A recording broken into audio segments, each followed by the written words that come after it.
الحمدللہ الحمدللہ الذی ابدع الافلاک والارضین والصلاة والسلام علی من کان نبیا وآدم بین الماء والطین وعلى آلہ واصحابہ اجمعین اما بعد فاعوذ باللہ من الشیطان الرجیم بسم اللہ الرحمن الرحیم قال اللہ تعالی فی کلامہ المجید ان الذين قالوا ربنا الله ثم استقاموا فلا خوف عليهم ولا هم يحزنون صدق اللہ العظیم۔ گرامی قدر حضرات، معزز محترم سامعین و حاضرین، رمضان المبارک کے ایام میں سے ممکن ہے کہ آج کا روز جو ہے وہ آخری روز ہو۔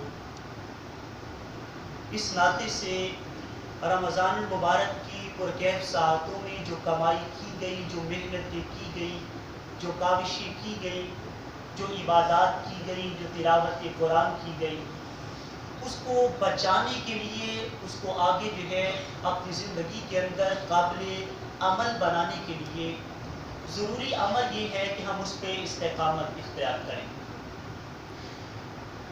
نبی کریم صلی اللہ علیہ وسلم کے صحابی حضرت انس بن مالک رضی اللہ تعالیٰ عنہ ارشاد فرماتے ہیں، رسول کریم صلی اللہ علیہ وسلم نے قرآن مجید کی اس آیت کو پڑھا، فرمایا کہ ان الذین قالوا ربنا اللہ ثم استقاموا، بے شک وہ لوگ جنہوں نے کہا کہ ہمارا رب اللہ ہے، ثم استقاموا، پھر اس بات پہ وہ ڈٹ گئے۔ حضور نے جب اس آیت کو تلاوت کیا تو فرمایا میرے صحابہ قد قالھا ناس، یہ بڑے لوگوں نے کہا تھا ہمارا رب اللہ ہے، لیکن ثم ترکھا اکثر، پھر کئی لوگوں نے اس کو چھوڑ دیا، یہ لوگ اسے پھسل گئے۔ تو فرمایا کہ وہ بندہ من قالھا لا الہ الا اللہ، جس نے لا الہ الا اللہ کہا پھر وہ اسی کے اوپر کار بند رہا، تو فرمایا فقد استقام علیہا، تحقیق اس نے پھر اس پر استقامت اختیار کی۔ یاد رکھیں کلمہ پڑھنے میں منٹ بھی پورا نہیں لگتا، لیکن کلمہ بچانے میں پوری زندگی لگ جاتی ہے۔ عمل کرنے میں تھوڑا سا وقت لگتا ہے، لیکن عمل بچانے کے لیے مدتیں درکار ہیں۔ صحابی رسول حضرت سفیان بن عبداللہ ثقفی رضی اللہ تعالیٰ عنہ حضور کی بارگاہ میں آئے اور عرض گزار ہوئے، یا رسول اللہ قل لی فی الاسلام قولا لا اسأل احد بعدک، حضور مجھے اسلام میں ایسا کام بتا دیں، ایسا ایک سوال بتا دیں، ایک ایسی بات بتا دیں مجھے آپ کے بعد کسی سے کچھ بھی نہ پوچھنا پڑے، فقط ایک بات۔ آپ اندازہ کیجئے پورے اسلام کا نچوڑ ایک بات، حضور فقط ایک بات بتا دیں کہ میری ساری زندگی اس کے سہارے گزر جائے، کوئی کسی سے کچھ سوال نہ کرو۔ امام الانبیاء علیہ الصلوۃ والسلام نے ارشاد فرمایا قل آمنت باللہ، کہو میں اللہ پر ایمان لایا، ثم استقم، پھر اس پہ ڈٹ جاؤ۔ فقط ایک بات پوری زندگی کا نچوڑ ہے، ایمان لانے کی بات کرو پھر اس پہ ڈٹ جاؤ، وگرنہ زبان سے کہہ بھی دیا، اقبال نے کہا تھا لا الہ تو کیا حاصل، دل و نگاہ مسلمان نہیں تو کچھ بھی نہیں، تو عرب ہو یا عجم ہو تیرا لا الہ الا لغت غریب جب تک تیرا دل نہ دے گواہی، جب تک تیرے اندر سے گواہی نہ اٹھے تو تیرا کلمہ اس وقت تک کارگر ثابت نہیں ہوتا۔ عوام گرامی، تو گزارش یہ ہے کہ پورے رمضان میں جو کاوشیں کی گئی اب ان کو بچانے کا وقت ہے، اب اس محنتوں کو جو ہے وہ آگے زندگی کے اندر کارگر ثابت کرنے کا وقت ہے، ان کو بروئے کار لانے کا وقت ہے۔ ایک لمحے کی غفلت انسان کو جو ہے وہ بڑی دور لے جاتی ہے۔ وہ شاعر نے بڑی لطف کی بات کی تھی، اس نے کہا میں اپنے محبوب کے اونٹ کے پیچھے پیچھے بھاگ رہا تھا، اور عاشقوں کی دوڑیں یا جنگلوں میں ہوتی ہیں یا صحراؤں میں ہوتی ہیں۔ وہ کہتے ہیں میں بھاگ رہا تھا تو راستے میں کانٹے تھے، لیکن میں پرواہ نہیں کر رہا تھا کیونکہ میری نظر اپنی منزل کی جانب تھی، میں نیچے نہیں دیکھ رہا تھا میرے پاؤں میں کتنے کانٹے لگ رہے ہیں، کہ کانٹے لگتے جا رہے تھے، حتیٰ کہ ایک مقام پر جا کر میں نے سمجھا کہ میں منزل پہ پہنچ گیا، آگے موڑ کوئی نہیں، تو سوچا اب ذرا بیٹھ کے پاؤں سے کانٹا ہی نکال لوں۔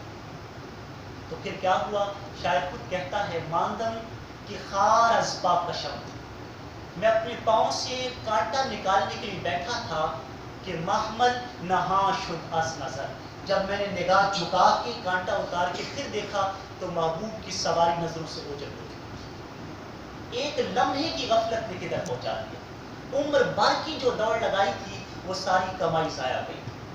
اور پھر شاعر وہ پیغام دیتا ہے، کہتا ہے لوگوں یک لحظہ غافل بودم، ایک لمحے کی غفلت جو ہے تم جو کرو گے اس کا نقصان کیا ہوگا، 100 سالہ منزل دور شو، 100 سال تک کے لیے تمہاری منزل دور چلی جائے گی۔ ایک پل کے رکنے سے دور ہو گئی منزل، صرف ہم نہیں چلتے، راستے بھی چلتے ہیں، آپ رک جائیں گے تو منزل آپ کی دور نکل جائے گی۔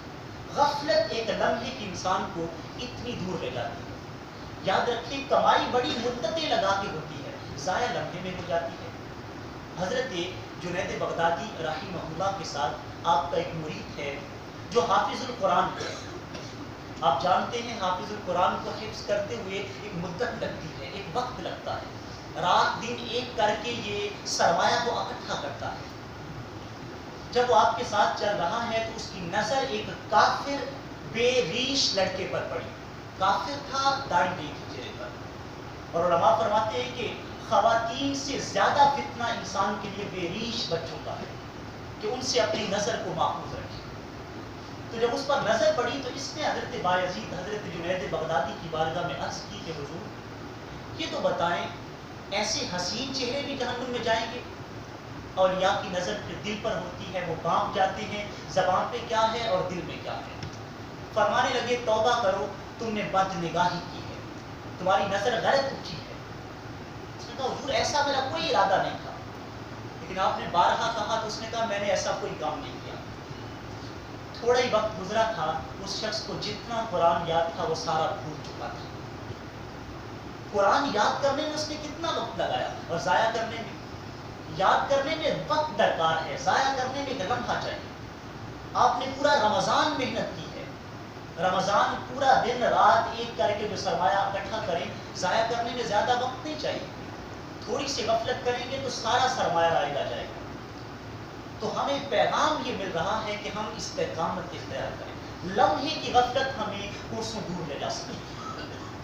اور استقامت کا ایک معنی یہ ہے جس طرح رمضان میں آپ نے اپنے آپ کو اپنے رب کی مرضی کے تابع کر دیا، حلال کھانا بھی چھوڑ دیا، اپنے آپ کو اپنے مالک کی مرضی کے تابع کر دیا، شب و روز اس کے آگے سر جھکاتے رہے، تو یہ کاوش آپ کی رمضان کے علاوہ بھی قائم رہے۔ جس طرح رمضان میں رب کے آگے ہم اپنے آپ کو جھکائے رہیں، ایسے ہی رمضان کے علاوہ بھی جھکائے رہیں۔ حضرت ابراہیم ابن ادہم رحمۃ اللہ تعالیٰ علیہ، آپ سے کسی نے پوچھا حضور ولایت کے اتنے بلند مقام پہ آپ کیسے گئے، اتنا عظیم مرتبہ آپ کو کیسے ملا، آپ کا استاد کون تھے؟ تو حضرت ابراہیم ابن ادہم کے حوالے سے دیگر واقعات بھی آتے ہیں، لیکن ایک واقعہ یہ بھی یاد رکھیں، پہلی بات آپ نے سنی ہوگی یقیناً۔ تو پوچھا گیا ولایت کے اتنے بڑے مرتبے پر کیسے آئے، استاد کون تھے؟ فرمانے لگے میں ایک غلام خرید کے لایا تھا، وہ غلام میرا استاد نکلا۔ ایک غلام خرید کے لایا تھا، وہ میرا استاد تھے۔ کہا وہ استاد کیسے ہے؟ کہتے جب اسے خرید کے میں لایا، میں نے اس سے پوچھا کہ یار یہ تو بتاؤ تمہارا نام کیا ہے؟ اس نے کہا حضرت غلاموں کے کوئی نام نہیں ہوتے، جس نام سے آقا پکار لے وہی اس کا نام ہوتا ہے۔ اپنا بھی کوئی نام ہے غلاموں کا؟ غلام غلام ہوتے ہیں، اپنا ان کا کوئی نام نہیں۔ مجھے خاک میں ملا کر میری خاک بھی اڑا دے، جو مٹا ہوں تیرے نام پہ مجھے کیا غرض نشان سے۔ حضرت ابراہیم ابن ادہم فرماتے ہیں میں نے کہا اچھا یہ بتاؤ کھانا کیا پسند کرتے ہو؟ اس نے کہا غلام بھی ہو اور پسند بھی کرے۔ غلام کی اپنی کوئی پسند نہیں، جو مالک کو پسند ہے وہ غلام کو پسند ہے۔ فرمایا یہ تو بتاؤ کہ کون سا کپڑا پہننا پسند کرتے ہو؟ اس نے کہا حضور میں عرض کر چکا ہوں میں غلام ہوں۔ غلام اپنی پسند ناپسند نہیں رکھتا، جو آقا پہنا دے وہ پہنے گا، جو آقا پلا دے وہ پی لے، جو آقا کھلا دے وہ کھاؤں گا۔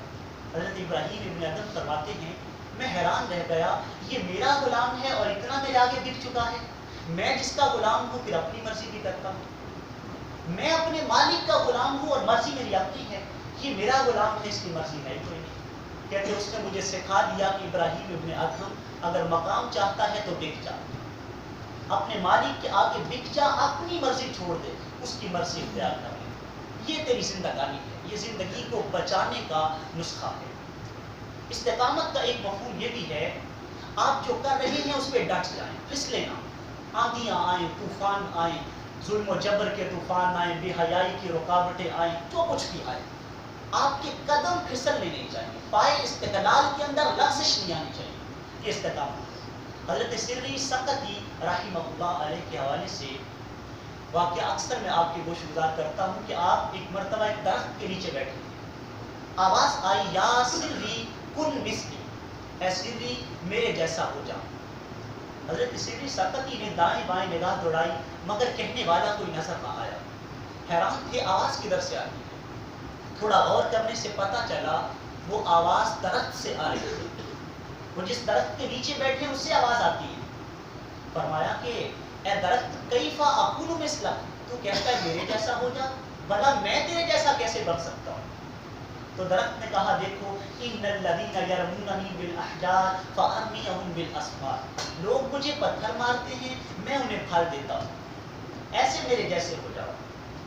فرمانے لگے اگر تو اتنا اچھا ہے، تو لوگوں کو پھل دیتا ہے، وہ تجھے پتھر مارتے تو اتنا اچھا ہے، تو کیفا مسیرک الی النار، پھر تجھے آگ میں جلایا کیوں جاتا ہے، تیرا ٹھکانہ آگ کیوں ہے، تو اتنا جو اچھا ہوا۔ تو درخت نے پھر کہنے کہ اپنے انداز میں آہ بھر کے کہا حضرت سری سقطی میں محنت بڑا ہوں، محنت بڑی کرتا ہوں، کاوشیں بھی بڑی کرتا ہوں، لیکن میری ایک غلطی ایسی ہے جو میری ساری خوبیوں پر پانی پھیر کے رکھتی ہے، ایک غلطی۔ آپ دیکھ لیں یہاں بھی نیکیاں کتنی ہیں، غلطی ایک ہے، ساری نیکیوں کو تباہ کر دے۔ انسان سوچتا ہے میں اتنی نیکیاں بھی تھوڑے گناہ کر لوں گا تو کیا ہو جائے گا، اور کچھ نہیں ہوگا، پچھلا سارا سرمایہ ضائع ہو جائے گا، پچھلی ساری محنت رائے گا ہو جائے گی۔ تو کہا میری ایک خامی میری ساری خوبیوں کو بہا کے لے جاتی ہے۔ کہا اتنی بڑی خامی ہے، وہ کیا ہے؟ اس نے کہا خامی یہ ہے کہ میرے اندر استقامت نہیں ہے، ہوا ادھر کو آئے تو میں ادھر کو ڈول جاتا ہوں، ادھر سے آئے تو میں ادھر کو جھک جاتا ہوں، آگے آئے پیچھے چلا جاتا ہوں، پیچھے سے آئے آگے جھک جاتا ہوں، استقلال نہیں ہے میرے اندر، میں اپنی جگہ پہ کار بند نہیں رہتا، جھکتا رہتا ہوں اور ادھر ادھر جاتا رہتا ہوں، یہ میری خامی میری ساری خوبیوں کو تباہ کر۔ یاد رکھیے اپنے ایمان کو اپنے اعمال کو بچانا ہے تو ہمیں استقامت درکار ہے، ہمیں ڈٹ جانا درکار ہے، وگرنہ لمحے کی غفلت، لمحے بھر کی غفلت ہوئی تو عمر کا سرمایہ گیا، ایک پل کے رکنے سے دور ہو گئی منزل، صرف ہم نہیں چلتے راستے بھی چلتے ہیں۔ انسان یہی سوچتا ہے تھوڑی سی غفلت کروں گا تو کیا ہوگا، ہوتا کیا ہے، ایک جھلک دیکھنے آئے تھے تیری محفل کو، بت خانے کو اور شراب خانے کو، سینما گاہ کو، دیگر حرام خوری کی جگہوں کو، بے حیائی کے اڈوں کو، انسان کے لمحہ رکنے سے کیا ہو جائے گا، بہت کچھ ہوتا ہے۔ ایک جھلک دیکھنے آئے تھے تیری محفل کو، یہاں جو آئے تو بے اختیار بیٹھ گئے، پھر انسان بے اختیار ان اڈوں پہ بیٹھ جاتا ہے اور پھر آگے نکلتا چلا جاتا ہے اور پھر راستے سے پھسل جاتا ہے۔ یاد رکھیے رمضان اس لیے نہیں تھا کہ فقط اس میں اعمال کیے جائیں اور بعد میں سب کچھ بلا دیا جائے، رمضان اس لیے تھا کہ ہمیں استقامت کا درس دے، ہمیں بیدار کر دے کہ ہم آگے والی زندگی اچھی گزار لیں، ہماری آگے کی زندگی بہترین گزر جائے۔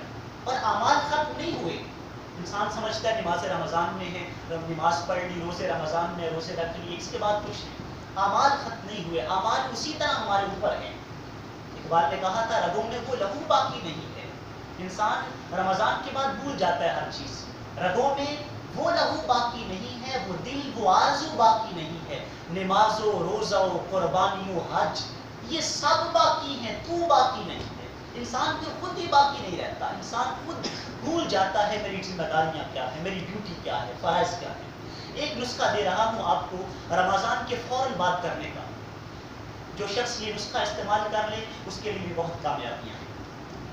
یعنی بتانا یہ ہے کہ رمضان تو گزر جائے گا لیکن رمضان کے بعد بھی اعمال چلتے رہیں گے۔ سنن نبی داؤد کی روایت ہے جو دیگر کتب میں بھی مشکات میں بھی موجود ہے، رسول کریم صلی اللہ علیہ وسلم نے ارشاد فرمایا جو شخص رمضان گزرنے کے بعد شوال کے 6 روزے رکھ لے، لگاتار رکھ لے یا وقفے وقفے سے رکھ لے. 6 روزے جو شوال کے رکھ لیتا ہے اس کو اتنا ثواب ہے گویا اس نے ساری زندگی ہی روزہ رکھا، ساری زندگی کا روزہ 6 روزے. یعنی یوں بھی سمجھے کہ رمضان گزرنے کے فوراً بعد یہ انعام اس لیے دیا جاتا ہے تاکہ بندے کو سکھایا جائے بندے عمل ختم نہیں ہوئے، عمل ابھی بھی باقی ہے، روزے ابھی بھی باقی ہیں، تو ابھی بھی ثواب لے سکتا ہے، تو اب بھی عبادات کر کے اپنے مالک کی رضا لے سکتا ہے. اور ایک روایت میں ہے جس نے ان 6 روزوں کو رکھا وہ ایسے گناہوں سے پاک ہو جاتا ہے گویا اس کی ماں نے آج ہی اس کو جنم دیا. حضرت سفیان ثوری رحمۃ اللہ علیہ آپ فرماتے ہیں میں مکہ المکرمہ میں تھا تو میرا ایک دوست مجھے ملا تو ہم اکٹھے طواف کرتے رہے، عبادات اکٹھے کرتے تھے. ایک دن مجھے بیٹھ کر کہنے لگا یا سفیان میں تجھ سے ایک التجا کرتا ہوں. کہا کیا ہے؟ اس نے کہا وہ عرض یہ ہے جب میں مر جاؤں تو مجھے بلا نہ دینا، مجھے دفن کرنا، کفن دینا، یہ سارا کچھ کرنا، اور میری قبر کے پاس بیٹھ کر مجھے تلقین کرنا کلمے کی، مجھے بلانا نہیں. تو آپ فرماتے میں نے کہا یار اگر میں تیرے مرنے سے پہلے نہ مر گیا تو میں یہ سب کچھ کروں گا، اور اگر تو فوت ہو گیا میں زندہ رہا تو پھر جو ہے وہ میں یہ کام سر انجام دے دوں گا، یعنی اگر پہلے میں فوت ہو گیا پھر تو میں نہیں کر سکتا. تو کہتے ہیں اتفاق ہوا کہ اس شخص کو موت پہلے آ گئی. حضرت سفیان ثوری فرماتے ہیں میں نے اس شخص کے کفن دفن کا اہتمام کیا، جنازہ پڑھا، اس کو دفن کر دیا، قبر کے پاس بیٹھ کر کلمے کی تلقین بھی کرتا رہا، یعنی پڑھتا رہا تاکہ نقیرین کے سوالوں میں آسانی پیدا ہو. کہتے ہیں کہ لمحے کے لیے میری آنکھ لگی، مجھے آواز آئی رب کی طرف سے، آواز آئی کہ یا سفیان، اے سفیان لیسا لہو حاجت الی تلقینک ولا الی انس. سفیان اٹھ جا، گھر جا، اپنے کام کر، اس کو تیری تلقین کی بھی ضرورت نہیں ہے اور اس کو تیری محبتوں کی بھی ضرورت نہیں ہے. بڑا حیران ہوا، اتنے بلند مرتبے میں چلا گیا، اس کو کوئی ضرورت ہی نہیں. کہتے میں نے پھر کی تلقین، پھر آواز آئی لیسا لہو حاجت الی تلقینک ولا الی انس، نہ اسے تیری آج محبتوں کی ضرورت ہے نہ تیری تلقین کی. پھر لگا رہا، تیسری بار آواز آئی سفیان ہم نے کہا نا تجھے اسے تیری ضرورت نہیں ہے. عرض کی مالک کیوں ضرورت نہیں ہے؟ فرمایا اس لیے ہم نے اس کو کلمہ بھی خود ہی سکھا دیا ہے، اس کے لیے محبت بھی خود ہی پیدا کر دی، ہم خود اس سے محبت کر رہے ہیں، کلمہ بھی سے رب کہہ رہے میں خود سکھا رہا ہوں. عرض کی مالک یہ اتنا بڑا بندہ ہے، یہ کیا کرتا ہے؟ تو رب ذوالجلال نے فرمایا کرتا یہ ہے رمضان کے بعد اس نے اپنے قدم پھسلائے ہیں، رمضان گزرنے کے بعد اس کے قدم پھسلے نہیں، رمضان گزر بھی گیا یہ بیدار رہا، رمضان چلا بھی گیا یہ اپنے کام میں لگا رہا. اس کی مالک کیا کرتا رہا؟ فرمایا ایک کام تو اس نے رمضان گزرتے سال ہی کر لیا، وہ کیا تھا؟ اس نے 6 روزے شوال کے رکھ لیے. جو یہ وظیفہ کر لیتا ہے ہم اس سے محبتیں بھی خود ہی کر دیتے ہیں، اس کو کلمہ بھی خود ہی سکھا دیتے ہیں. تو یہ ہے رمضان کے بعد کرنے کے اعمال. اور رمضان سے جو درس ہم نے لینا ہے وہ استقامت کا درس ہے، لمحے بھر کی بھی غفلت نہ کی جائے اور اپنی ذمہ داریوں کو سر انجام دیا جائے. اللہ تعالی ہم سب کو رمضان المبارک کی برکتیں جو سمیٹی ہیں ان کو بچانے کی توفیق عطا فرمائے. آمین. وآخر دعوانا ان الحمد للہ رب العالمین.